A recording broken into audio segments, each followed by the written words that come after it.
Et à sa gauche, Christophe Mavrodis. Bonsoir. Alors, vous allez peut-être vous expliquer ce qu'est le collectif Mes-Fameux d'abord. Alors, en 2 mots, c'est très simple.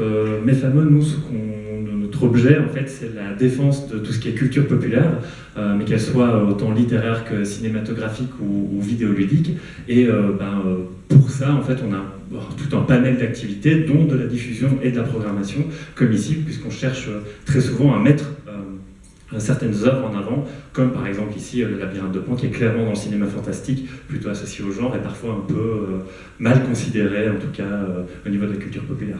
Et donc oui, c'est vraiment une grande partie un peu de notre âme que de montrer à quel point ces cultures, on a envie de les défendre d'abord parce qu'elles nous parlent énormément et qu'elles s'inscrivent très souvent dans des cadres créatifs et aussi des cadres politiques qui sont intéressants à mettre en lumière, puisque les œuvres sont aussi le reflet de tout ce qui les entoure. Ici, le cinéma de Guillermo del Toro en plus nous parle vraiment particulièrement, on a hâte d'en parler. Oui, c'est ça, parce que quand on savait que aujourd'hui le thème ça allait être un peu la montée des extrêmes droites là en l'occurrence, on s'est dit pourquoi pas, histoire aussi de sortir un peu d'Hollywood pour parler de cinéma populaire, pas forcément uniquement cantonné à Hollywood, d'aborder le cinéma de Del Toro qui lui a tendance justement à faire l'aller-retour entre du cinéma plus indépendant au Mexique et du cinéma hollywoodien, et surtout un cinéaste qui est un peu obsédé par la question du fascisme, qui est présent dans à peu près tous ses films à des degrés divers, et ici très frontalement dans Le Labyrinthe de Pan, c'est la raison pour laquelle on l'a choisi.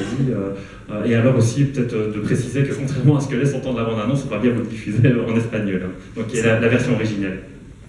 Oui, vous avez eu peur. Vous avez eu très peur.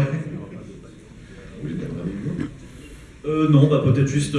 Juste vous signaler donc qu'on reviendra après la projection et qu'on sera accompagné de François Debras, politologue à l'Université de Liège, qui est juste là, pour nous parler juste un petit peu plus des discours d'extrême droite, du fascisme, etc. Et nous, on essaiera de se cantonner à l'analyse peut-être plus filmique, en tout cas des motifs qui sont chers à Del Toro. On va essayer de lier un peu tout ça dans une discussion après le film, quoi. Et pour ça, on préfère en parler une fois qu'on l'a tous vu, qu'on est tous au diapason, et on vous parlera un peu effectivement du regard de Del Toro, de comment il travaille ses personnages, ses influences, ses thématiques, et évidemment on va parler de comment il oppose de son côté le pire selon lui qui est le fascisme à la plus belle des choses qui est l'imagination. Et donc nous c'est quelque chose qu'on aime bien défendre aussi. Voilà. Bon, merci à vous, bon film et à tantôt.